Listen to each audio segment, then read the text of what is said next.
Hello everybody, welcome to Getprintx. In this video, I'm gonna guide you through how invoicing works in Getprintx. First of all the invoices for your purchases are sent to your registered email ID by the first week of next month. For example, if you are making a purchase in the month of January, the invoice of the purchase would be sent to your registered email ID by the first week of February.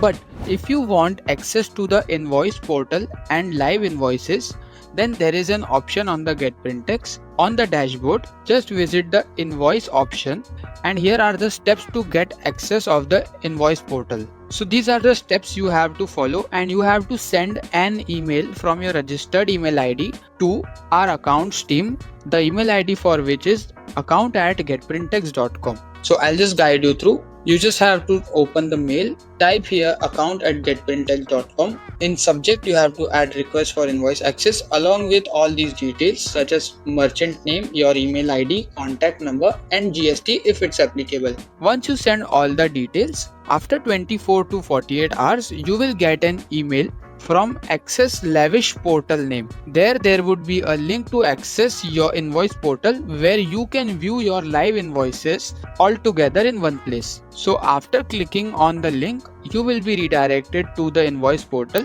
where you can see all the invoices, estimates, payments and all the statements in one place. So this is how invoicing works at Getprintx. If you have any issues or queries, just let us know. Our team will contact you right away. We wish you all a great dropshipping journey with Getprintx. Happy dropshipping!